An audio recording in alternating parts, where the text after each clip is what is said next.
Thank you so much. So how many of you had a chance to look at some of the pictures that I had? A lot of you, right? Slides looping up here. Aren't those just incredible? I've seen them so many times, and I never get bored of them. You know, whenever I make new slides, it always takes me so long to find just the right images that convey the essence of what I'm trying to communicate. But not when it comes to images depicting the natural connection so many of us have with animals, and especially the connection children have with animals. I always find way more than I can use. I mean, there are literally thousands of pictures out there that really capture that childlike sense of wonder, that understanding, that caring. I can tell a lot of you can relate to this. So because I'll be referring to this human-animal connection throughout this presentation, I'd like to do a brief exercise with you to explore it a bit more fully. I'd like you to try to think of one or more animals in your life who you felt a connection to. And by connection, I mean anything from identifying with an animal or animals to loving them. I just mean caring about their well-being. Maybe it was the horse you took riding lessons on, or the guinea pig in your elementary school classroom. Maybe it was a dog you grew up with, or a hurt bird you rescued. Maybe it was a turtle or a fish. So now I want to take a poll. Raise your hand if you were able to think of at least one animal. Wow, okay. Raise your hand if you were able to think of at least two animals. Now raise your hand if you've ever felt cared about or loved by an animal. Now take a look around the room. That's a whole lot of love. And our experience tells us something important. We care about animals. We feel connected to them. We can see examples of this everywhere. I mean, we teach our children to be kind to animals, not to harm them. We make animals the heroes of our children's stories and the stars of their shows. When we're walking in the woods and we catch a glimpse of a deer through the trees, or when we see dolphins leaping out of the ocean, or when we notice a delicate butterfly resting on a flower, we often feel that sense of awe that makes us just stop and speak in hushed voices and watch with what some might even call reverence. When we hear of an abused animal, we recognize the injustice and we feel outraged. When we're at the petting zoo and the piglet chooses our hand to eat out of, we feel special. We get excited. Can you relate to this? I certainly can too. So before we get started, I'm going to tell you a little bit about me and my story and how I came to be here today. This is me a very long time ago and my dog Fritz. My mother tells me we adopted Fritz when he was about 2 months old and I was about 2 years old. So we were really both just babies when we met. Now, Fritz was my first dog, and he was also my first friend. We did everything together. We played together, we napped together, we even threw up together once during a sickening summer road trip. I'm not kidding. And Fritz was also my first heartbreak when he died at the age of 13 of liver cancer.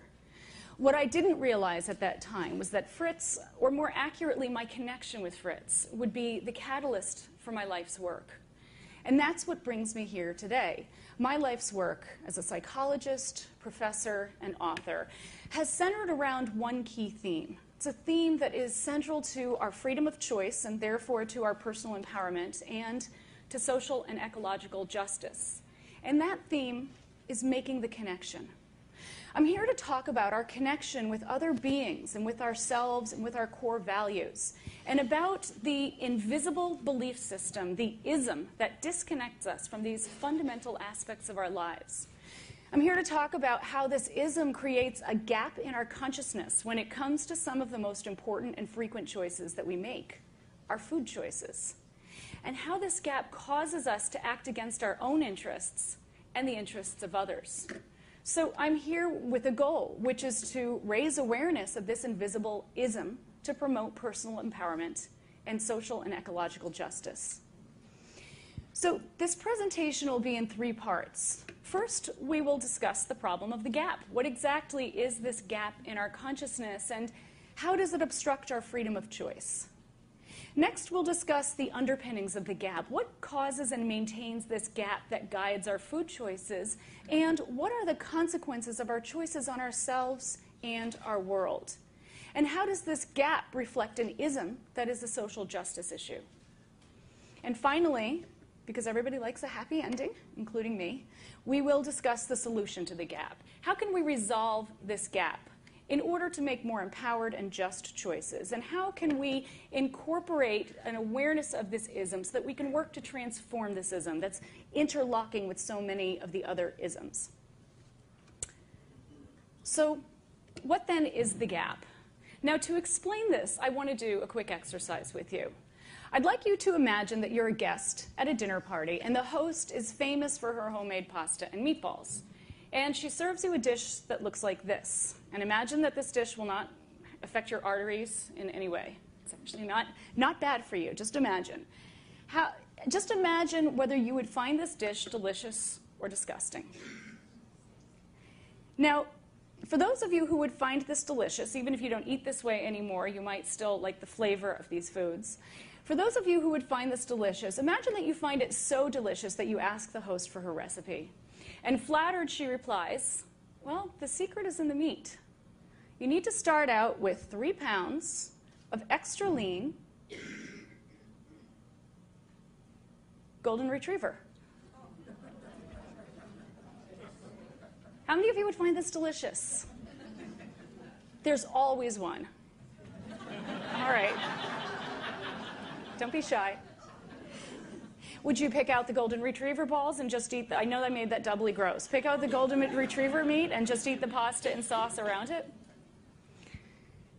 So take a moment to reflect on your thoughts and feelings. And chances are what you thought of just moments ago as food, you now think of as a dead animal. And what you just felt was delicious, you now feel is disgusting. Chances are your experience of the meat dramatically changed, even though nothing about the meat itself actually changed. So what is it then that changed? Right. What changes your perception of the meat? Now, our perception is the lens that we look at the world through. And when it comes to eating animals, our perception is shaped largely, if not entirely, by our culture.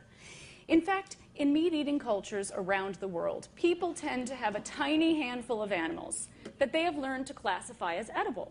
All the rest we learn to classify as inedible and therefore disgusting. And so even though the type of species consumed changes from culture to culture, members of all cultures tend to find their own choices to be rational and the choices of other cultures to be disgusting and often even offensive. So what's striking is not the presence of disgust. Disgust is the norm. It's the rule rather than the exception. What's striking is the absence of disgust. Why are we not disgusted by the 5, 6, 7, maybe if you're an adventurous eater, species we've been taught to think of as edible? And perhaps more importantly, why don't we ever ask why? Have you ever wondered why you might be willing to eat chicken's wings, but not swan's wings? Leg of lamb, but not leg of kitten. They both come from baby animals.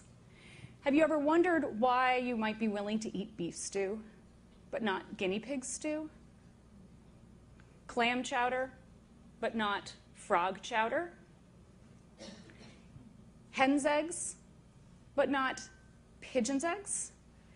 Have you ever wondered why you might be willing to drink cow's milk, but not horse's milk? Are you working up an appetite here? And have you ever wondered why you haven't wondered? When it comes to edible animals, there is a disconnect, a gap in our perceptual process. There's a gap in our consciousness. We don't make the conscious connection between the meat on our plate and the living being it once was. When I was growing up, I was the picky eater in my family, and in my house, we had a rule that no one could leave the table until their plate was clean.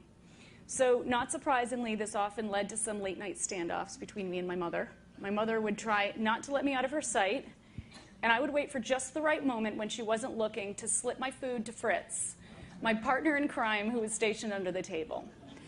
And if my mother happened to catch me, I would tell her I was just petting the dog. And she would believe me, because there were plenty of times when I really was just petting the dog. And over the course of so many years and so many meals, I never thought about how strange it was that I could be petting my dog with one hand while I ate a pork chop with the other. A pork chop that had once been an animal who was at least as intelligent and sensitive and conscious as my dog. I never thought about the inconsistencies in my attitudes and behaviors toward these animals because, frankly, when I was eating the pork chop, I didn't actually think I was eating an animal. I mean, sure, I knew that whenever I ate meat, someone had to die for my plate. But on another level, I just didn't connect the dots. I just had that knowing without knowing. I had a gap in my consciousness. And so because this gap in our consciousness blocks our awareness of the reality of our meat, it also blocks our authentic thoughts and feelings about our meat. Remember when I told you were eating a golden retriever, chances are you couldn't help but think of the living animal and feel disgusted. And yet, when you believed you were eating the flesh of a cow, chances are you had no thought of the living animal and you felt no disgust. So when we're not aware of the reality of our meat or of our authentic thoughts and feelings about the meat, then we are also not aware that we have a choice, that we are making a choice every time we eat meat. And so this gap in our consciousness robs us of our ability to make our choices freely, because without awareness, there is no free choice. For much of my life, I never questioned my choice to eat pigs and chickens and fish and cows because I never even thought I had a choice. No one had ever asked me if I wanted to eat animals, how I felt about eating animals, if I believed in eating animals. No one had ever encouraged me to reflect upon this daily practice that had such profound ethical dimensions and personal implications. Eating animals was just a given. It was just the way things are. It's really striking that our culture teaches us to spend more time thinking about what brand of shampoo to buy than about what species of animals we eat and why, when our food choices have a significant impact on our bodies, our minds, and our world. Our food choices truly are a matter of life and death. And so now that we've talked about what this gap is, we can turn our attention to the next set of questions, which is, where does it come from? And what are the consequences of living with this gap? It was half a lifetime before I started asking these questions. It was 1989, and I had recently awoken to find myself hooked up to IV antibiotics at Beth Israel Hospital in Boston after having eaten what turned out to be my very last hamburger. According to my team of doctors, Beth Israel is a teaching hospital, so to my humiliation, I was assigned a cluster of young, good-looking interns who were fascinated by my intestinal activity, and I'll say no more.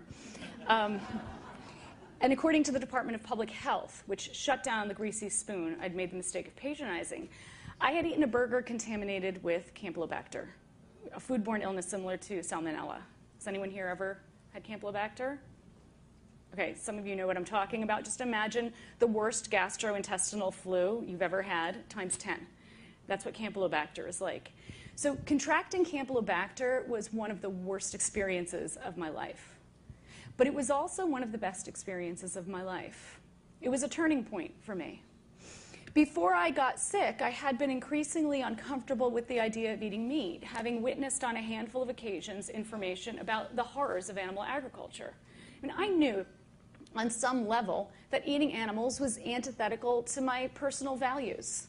Like most people, I cared about animals and I didn't want them to suffer, especially when that suffering was so intensive and so completely unnecessary. And yet I hadn't been ready to take that information in. So my response had always been, don't tell me that, you'll ruin my meal. But the Campylobacter really lit a fire under my butt, so to speak.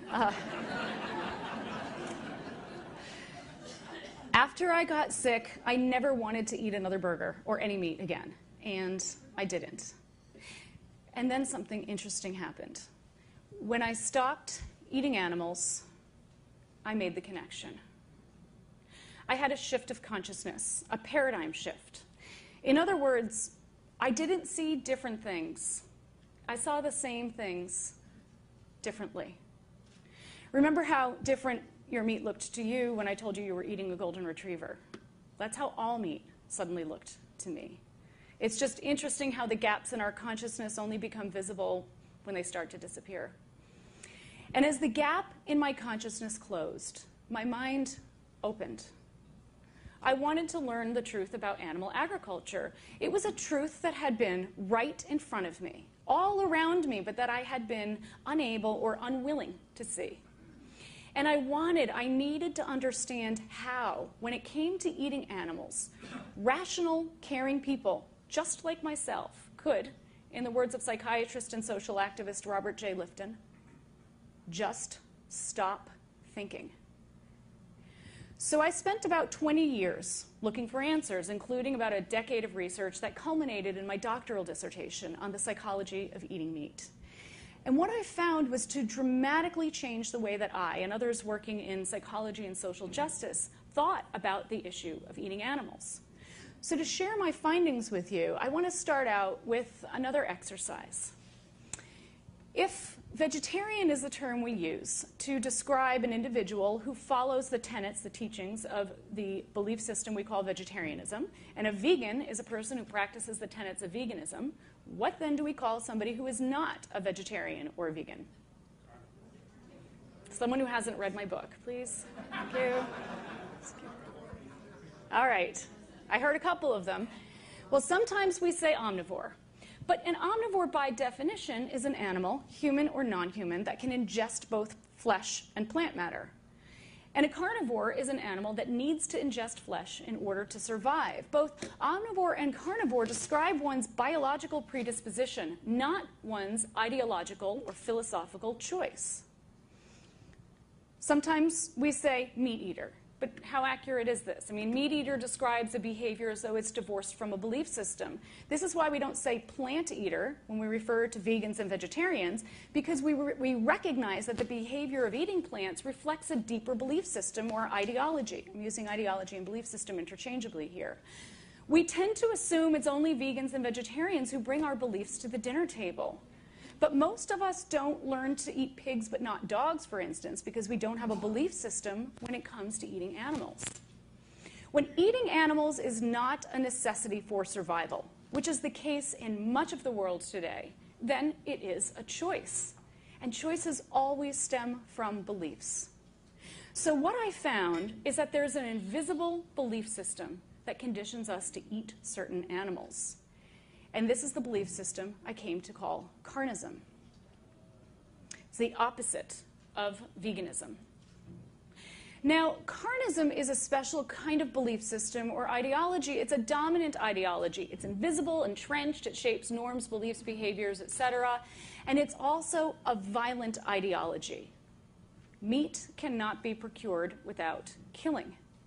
And dominant violent ideologies, such as carnism, need to use a set of social and psychological defense mechanisms to enable humane people to participate in inhumane practices without fully realizing what they're doing. In other words, carnism teaches us how not to feel. Now, the primary defense of carnism is denial. If we deny there's a problem in the first place, then we don't have to do anything about it. Denial is expressed through invisibility. One way carnism remains invisible is by remaining unnamed. If we don't name it, we can't think about it. We can't talk about it or challenge it or question it. The invisibility of carnism is why eating animals appears to be a given rather than a choice. And carnism also keeps its victims out of sight and therefore conveniently out of public consciousness.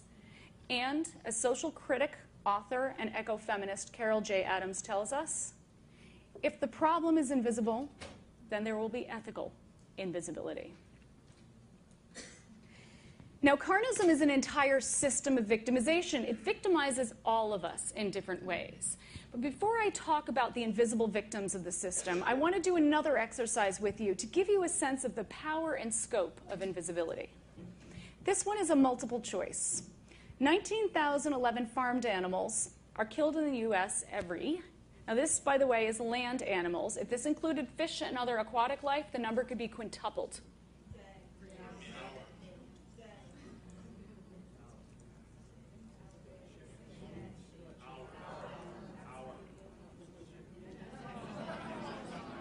I haven't given you the answer yet.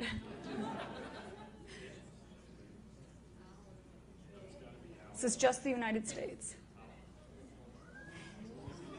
If you guessed minute, you guessed correct. This adds up to approximately 10 billion animals per year.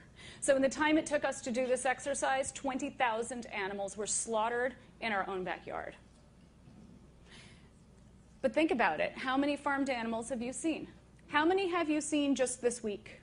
Really, just take a minute and think about this. How many have you seen this month or this year? How many of them have you seen in your lifetime? Just to put this figure into perspective, think about how many people you see out on the street in a given day. Given that the U.S. population of farmed animals is 32 times the human population, where are they? Given that these animals' body parts are literally everywhere we turn, why don't we ever see them alive? We don't see the animals who become our food because we're not supposed to. They are not, as carnistic industry would have us believe, living on happy mom and pop farms. This had the label happy cow, and I came to realize that it's more of a creepy cow, right? It's that clown effect. It's supposed to be happy, but it scares you a little. Over 99% of the meat, eggs, and dairy that make it to our plates comes from animals that were raised in factory farms, windowless sheds in remote locations that are virtually impossible for anyone outside of industry officials to obtain access to. And if you did try to obtain access to one of these compounds, you could wind up in prison, thanks to the Animal Enterprise Terrorism Act. According to Dara Lovitz, attorney and author of Muzzling a Movement, the AETA states that one has committed the federal crime of terrorism if they engage in any activity that may reduce the profits of an animal enterprise. As Lovitz says, the AETA is fundamentally unconstitutional as it violates activists' right to free speech. So who are these individuals that carnistic industry tries so desperately to hide from us? I'm going to show you a short video narrated by Dr. Jonathan Balcom, animal behaviorist and author of over 40 scientific papers and 4 books on animal cognition that gives us a rare glimpse into their inner lives. Many of the animals you see here are residents of Farm Sanctuary, which is the nation's leading farmed animal protection organization.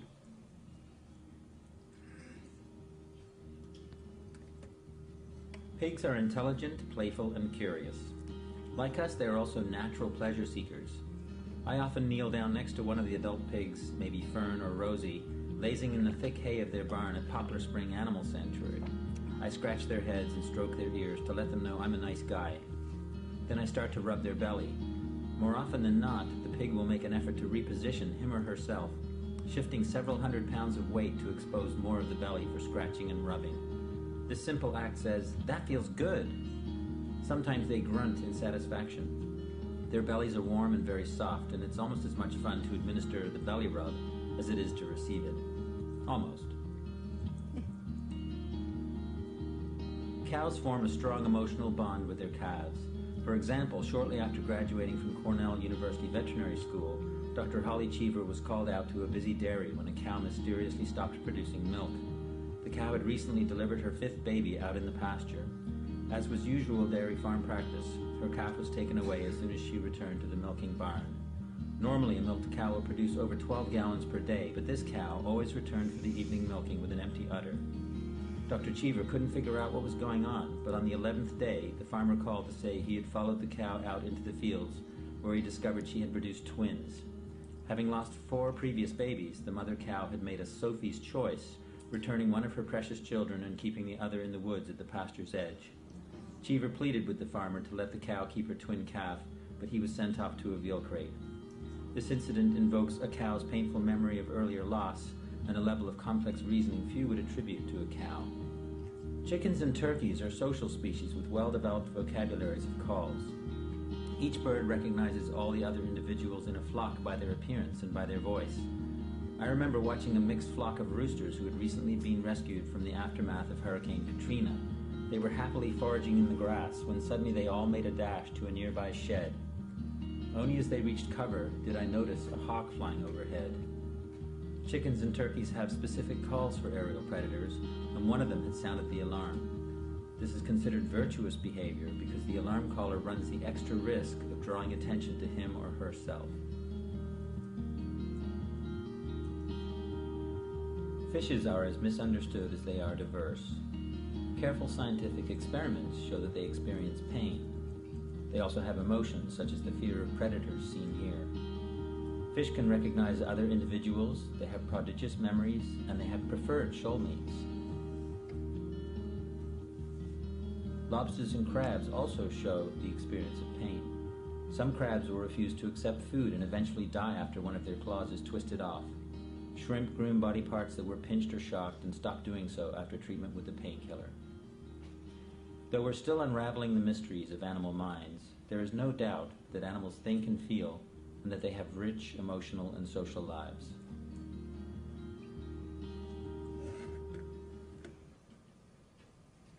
Yeah, so I know some of those scenes were really lovely, weren't they? Unfortunately, a farm sanctuary is home to only a tiny minority of farmed animals. So in a couple of minutes, I'm going to show you another film, another short video, it's 4 minutes long, that gives a glimpse into the lives of the 99%. But before I do, I want to just give you a heads up. The video I'm going to show is distressing to witness, and obviously my goal is not to distress you, but to raise awareness. And to do that, I've got to make the invisible visible. I spent a lot of time selecting material that I felt was sufficient to inform without actually traumatizing you. And I want to remind you that the focus of this presentation is ultimately solutionary. So we explore the problem only insofar as to discuss ways to transform and transcend the problem. And I want to encourage you to bear witness to this video, but I know that it's difficult to see. So I'm going to keep the volume low and encourage you to also witness yourself. Close your eyes, block your ears for the few moments that it's playing if you need to, and you should be able to block out the sound.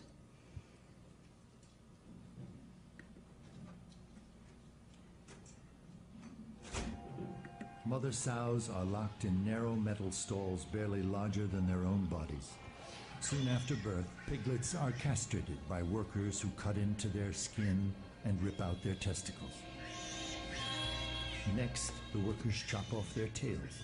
Both of these painful procedures are nearly always done without anesthesia.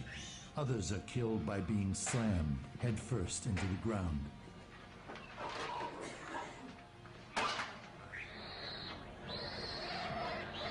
Once pigs have reached market weight, they are sent to slaughter. At the slaughterhouse, pigs are knocked in the head with a steel rod, hung upside down, and have their throats slit. Improper stunning condemns many pigs to having their throats slit while they are fully conscious and suffering. Because male chicks don't lay eggs and do not grow quickly enough to be raised profitably for meat, they are killed within hours after hatching. Male chicks are typically thrown into giant grinding machines while still alive. This practice is deemed standard and acceptable by the egg industry. The females have it even worse, destined for a life of prolonged cruelty. To reduce pecking induced by overcrowded living conditions, workers use a hot blade or laser to remove part of the chick's beaks. After debeaking, the birds are moved to cages where they will spend the rest of their lives. Nearly 95% of egg-laying hens spend their lives confined in tiny wire cages like this. Through genetic selection, chickens and turkeys raised for meat have been bred to grow so large so quickly that many suffer crippling leg disorders, chronic joint pain, and even fatal heart attacks. Those who live to reach market weight are thrown into transport crates and loaded onto trucks bound for slaughter plants. At the slaughter plant, the birds are dumped from their crates, then roughly snapped upside down into moving shackles by their fragile legs. They are then pulled across a blade which slices their throats, causing blood to pour from their necks. Calves on dairy farms are dragged away from their mothers and violently killed, all so that humans can have the milk instead.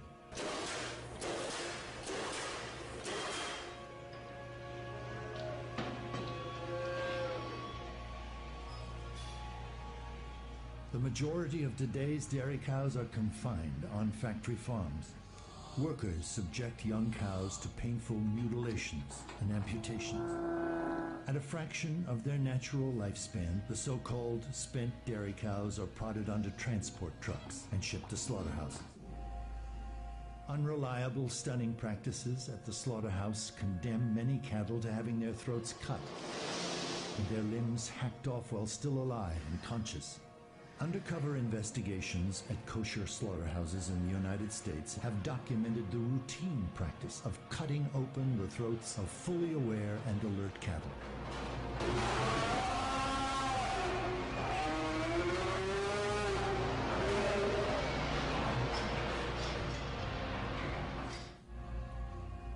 Massive trawling nets indiscriminately drag hundreds of tons of fish and other animals along the ocean floor. They are then tossed on board where the surviving fish either suffocate or are crushed to death. Others are still alive when they are hacked apart on these floating slaughterhouses.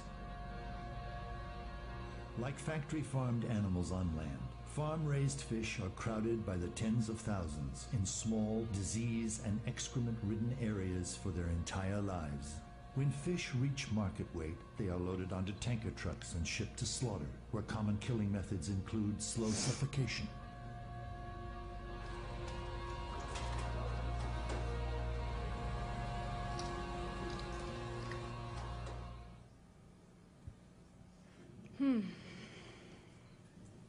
Good job. I know this is incredibly difficult to witness. I've seen images like this and this just countless times, and it never gets easy for me. I want to just mention briefly that much of what you've seen here are standard industry practices, and they apply to so-called free-range and organic facilities as well. Whenever people witness the truth about animal agriculture like this, they always ask me, Melanie, how is this legal? And I always reply that not only is it legal, there is an entire industrial complex built around this kind of violence and slaughter. Animal agribusiness in the United States is a $125 billion industry. There are countless companies, just like this one, selling an emasculator, a castrator, as though it were a nail clipper.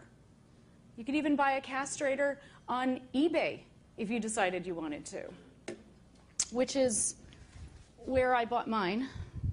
Now, before you think of me as a ball buster, let me explain why I carry a castrator around in my purse with me. I'm on the second year of a national speaking tour presenting my slideshow on carnism, and I wanted to have something tangible to bring with me to show people. And because I'm on planes frequently, I can't bring anything sharp, and I can't bring anything large, so I wound up having to get a castrator.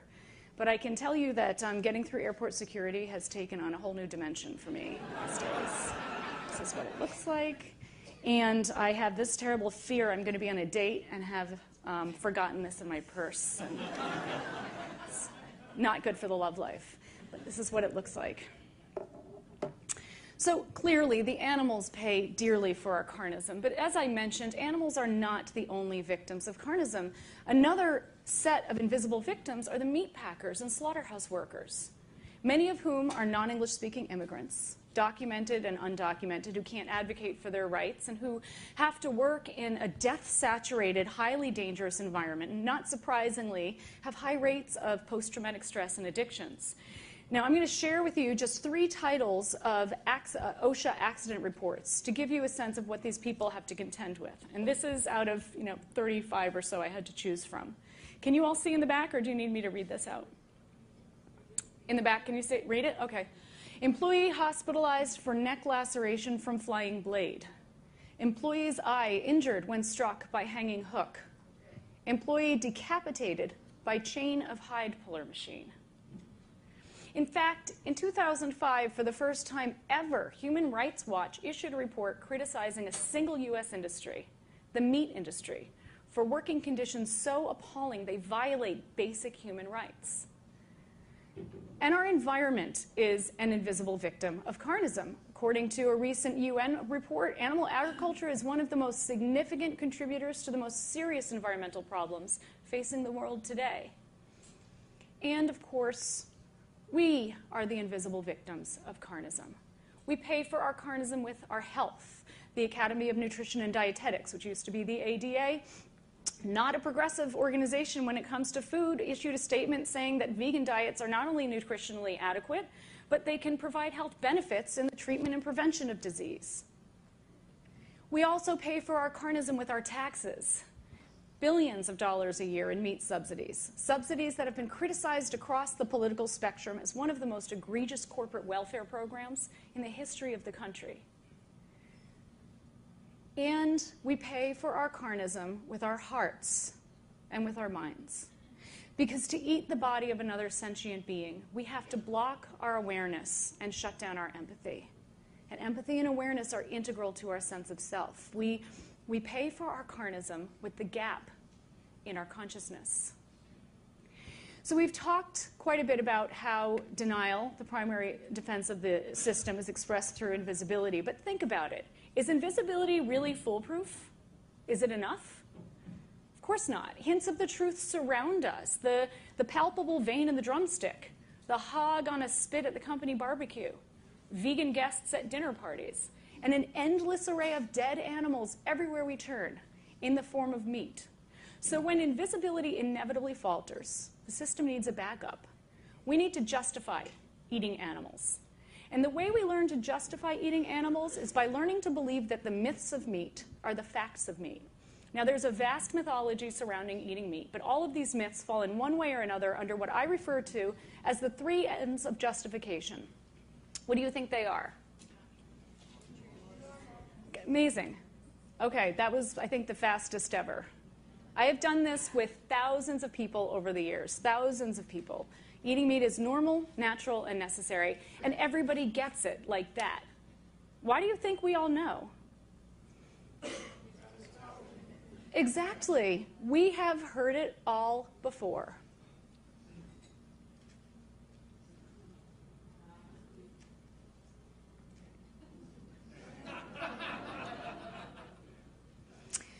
So let's briefly look at each of these myths in turn. Eating meat is normal. But what we call normal is simply the beliefs and behaviors of the dominant culture. It is the carnistic norm. And carnism as a social norm is so entrenched that it's virtually impossible to see unless we step outside the carnistic box. So to help you step outside the box, I want to do another exercise. I'd like you to imagine that you're back at that dinner party where your host has just told you you're eating a golden retriever. But now imagine that you tell your host how you feel, and she says, "Don't feel bad, it's okay. The dog had a good life. She was able to run and play, and she formed friendships with other golden retrievers and even some people before she was killed at 6 months old." Would it make it any easier to eat the golden retriever? So ask yourselves if you would be opposed to a perfectly healthy golden retriever being killed simply because people like the way her thighs taste. Why might you not be opposed, or we not be opposed, to the exact same thing being done to somebody else?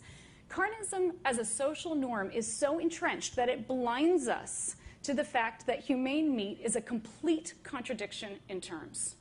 Humane meat is a myth. It is a myth constructed by those in the business of violence to appeal to those of us who would ordinarily never support such violence. Eating meat is natural. Well, what we call natural is simply the dominant culture's interpretation of history. It refers not to human history, but to carnistic history. It references not our fruit-eating ancestors, but their flesh-eating descendants. In other words, we only look as far back in history as we need to justify current carnistic practices. And to be fair, murder, rape, and infanticide are as long-standing and therefore arguably as natural as eating animals. And yet we don't invoke the longevity of these practices as a justification for them today. In the words of author Colleen Patrick Goudreau, do we really want to use the behavior of the Neanderthals as the yardstick by which we measure our current moral choices? And eating meat is necessary. Well, what we call necessary is simply what's necessary to maintain the dominant culture, to maintain the carnistic status quo. And here I'll let a picture speak for itself. Can you see in the back? Okay, this is how many animals have been slaughtered globally since I opened this slide. This is the animal kill counter.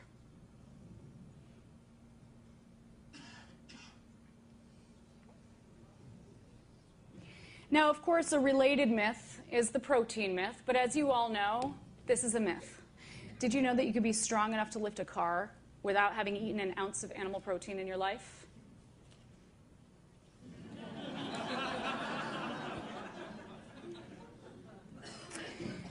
You know, looking back on my own resistance to witnessing the truth about eating animals, I could see how the myths had a tremendous influence on me, as they do on all of us. I couldn't close that gap in my consciousness until I was ready to make the behavioral change that would inevitably follow.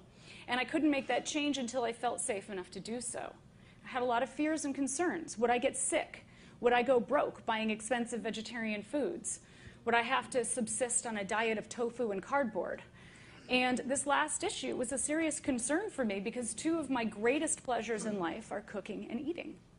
And what about my relationships? My father was, and he is today, a charter captain, a professional fisherman. My uncle has been an avid hunter his entire life. My Jewish stepmother made the best matzo ball soup this side of the equator. My Italian nana thrived on overstuffing us, full of her lasagna marinara.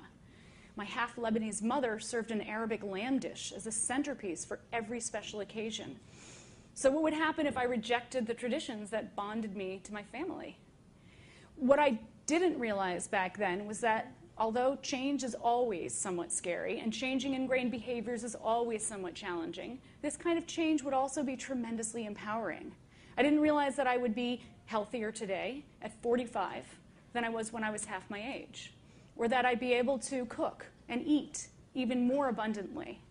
And I didn't realize that the deepest bonds with others are forged not through unquestioningly following the dictates of tradition, but by becoming the kind of person who practices authenticity and integrity, the cornerstones of meaningful relationships. John F. Kennedy once said that belief in myths allows the comfort of opinion without the discomfort of thought. JFK did not underestimate the power of myths, and neither should we, because the myths of meat prevail despite overwhelming evidence to the contrary. And they prevail largely because the system is so entrenched. When a system is entrenched, that means it's embraced and maintained by all major social institutions, from the family to the state, that it's become self-perpetuating. It's summed up nicely by a French political economist who said, "When plunder becomes a way of life for men and women living together in society, they create for themselves in the course of time a legal system that authorizes it and a moral code that glorifies it." And when we are born into an entrenched system such as carnism, we inevitably absorb that system's logic as our own. In other words, we internalize carnism. We learn to look at the world through the lens of carnism. And carnism uses a set of defenses that distort our perceptions of meat and the animals we eat so that we can feel comfortable enough to consume them. For instance, carnism teaches us to see animals as objects. So we learn to refer to this turkey as something rather than someone. Or to call this little baby an it, a thing, rather than he or she. Carnism teaches us to see animals as abstractions, as lacking in any individuality or personality of their own, and instead simply as abstract members of a group about which we've made generalized assumptions. A pig is a pig, and all pigs are the same. And like other victims of violent ideologies, we give them numbers rather than names. This is summed up nicely by a quote from a meat cutter I interviewed for my dissertation, who said, "I don't think of farmed animals as individuals. I wouldn't be able to do my job if I got that personal with them. When you say individuals, you mean as a unique person, as a unique thing with its own name and its own characteristics, its own little games that it plays? Yeah, I'd really rather not know that. I'm sure it has it, but I'd rather not know it." And carnism teaches us to place animals in rigid categories in our minds so that we can harbor very different feelings and carry out very different behaviors toward different species. A female meat eater I interviewed told me that she regularly ate a variety of types of meat. And when I asked her if she ate veal, she stopped and looked at me, offended actually, and said this: "Well, let's just say I came to your house and you told me that I had just eaten veal, I'd probably vomit. Like, I have to get that out of my system. And when I asked her why, she said, because veal comes from a baby. And when we look at the world through the lens of carnism, we fail to see the absurdities of the system. So we see images like this or like this, someone mutilating their own body to be eaten, and we take no notice rather than take offense. Or we see images like this or this, and we laugh rather than cry. Voltaire was right. If we believe absurdities, we shall commit atrocities. And carnism is but one of the many atrocities, one of the many violent ideologies that are an unfortunate part of the human legacy. And although the experience of each set of victims will always be somewhat unique, the ideologies themselves are structurally similar. The mentality that enables such violence is the same.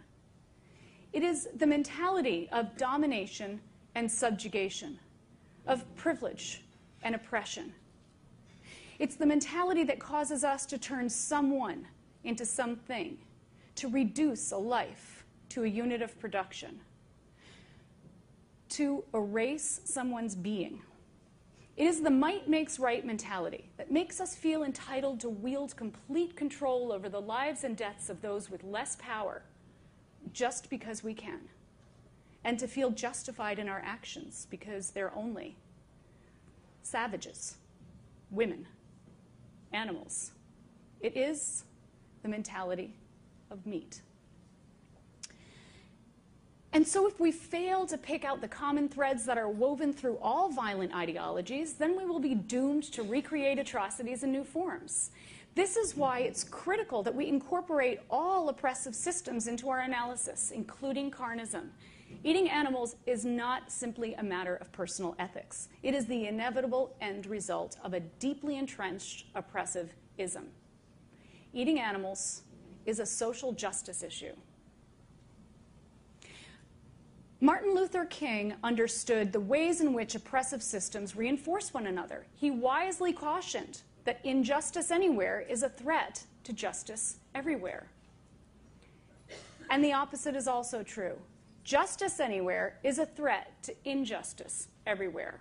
And justice is not an abstract concept. It is a practice that can be carried out anywhere. In the streets of a nation's capital, in a hotel, in a courtroom. And we can practice justice on our plates. And so this brings us to the conclusion. What is the solution? Knowing what we do about carnism, what do we do about it? And I'm going to address this question with a question for you. Why do we use carnistic defenses in the first place? What's the reason? Why do we use denial, justification, objectification? Addictions? Yeah, exactly. Exactly. Because we care. We care about animals, and we care about the truth. And carnism depends on our not caring, and the system is built on deception. I've been talking about eating animals for 20 years now, and I have never encountered a person who doesn't cringe when faced with images of animals suffering. So the good news is that carnism is really a house of cards. It's a vulnerable system that needs a strong fortress to protect itself from its very own proponents, us. Why else would we need to go through all the psychological acrobatics if not because we care? And so our caring is both the problem and the solution. Our caring is what makes us want to turn away from the truth. But our caring is also what gives us the courage to face the truth, to bear witness. When we bear witness, we identify with another. To identify with another is to see something of ourselves in them and something of them in ourselves, even if the only thing we identify with is the desire not to suffer. When we bear witness, we empathize with another. We look at the world through their eyes so that when we make choices that impact them, we ask ourselves, what would he or she ask me to do? When we bear witness, we make the connection. We close the gap in our consciousness, and we become more empowered because we become more integrated, more whole, more in alignment and connected to our core values. Values such as compassion, reciprocity, the golden rule, and justice. Values that are diametrically opposed to carnism. It's no coincidence that integration and integrity share a root. Integrity, by definition, is the integration of values and practices. We can practice witnessing in so many ways. I mean, think about the AIDS quilt. Has anybody here ever seen that? Amazing active witnessing. The Vietnam Memorial Wall. The revolutionary music of the 60s. Witnessing can be writing or not writing a check in the name of justice. It can be handing out pamphlets on a street corner, starting a task force. Witnessing can be hosting or attending or presenting a slideshow. Throughout the history of humankind, virtually every atrocity was made possible because the populace turned away from a reality they felt was too painful to face. And virtually every social transformation, every revolution was made possible because a group of people chose to bear witness, and they demanded that others bear witness as well. For instance, just consider the countless witnesses, the conscientious objectors throughout history. Some who have been famous, but most who are the unsung heroes of social transformation. This transformative potential of collective witnessing is why oppressive systems must deny the truth about the social movements that challenge them. So, for instance, proponents of the movements are portrayed as biased or extremist when they challenge the biases and extreme practices of the dominant culture. Or they're portrayed as overly emotional and sensationalist when they challenge the apathy and numbing of the dominant culture. And the true power and scope of the social movement is minimized or denied. So despite what mainstream carnistic culture would have us believe, there is reason to be very, very hopeful. The vegan movement, which is the counterpoint to carnism, is thriving. For instance, since 2008, the number of vegetarians and vegans in the US has doubled. A recent Business Week article entitled "The Rise of the Power Vegans" says that a growing number of America's most powerful bosses have become vegan. More and more leaders and celebrities are saying no to carnism. Ellen has her own website dedicated to going vegan. Vegan cookbooks, innovative foods, restaurants, recipes, medical doctors are springing up everywhere. So moving beyond carnism enables us to step into a vibrant community of millions of people who seek to celebrate life and cultivate compassion. It enables us to become a part of something greater than our individual selves. So coming back full circle, Fritz, my first dog, was also, in many ways, my first teacher. Fritz taught me that love, which is the highest form of connection and the highest expression of justice, shouldn't be limited by arbitrary boundaries such as species. To love someone is to respect their being. It's to respect that no matter how different from us they are, they have a life that matters to them. Fritz taught me to be a witness. He taught me that love is a verb.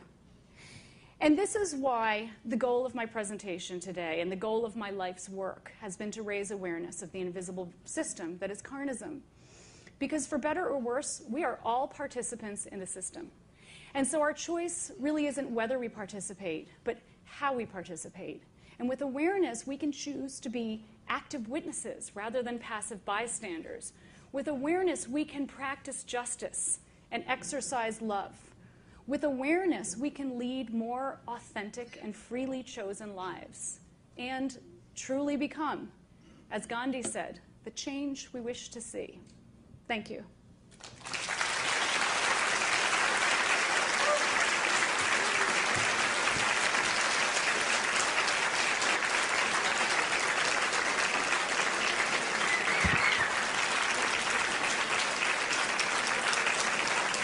Thank you so much.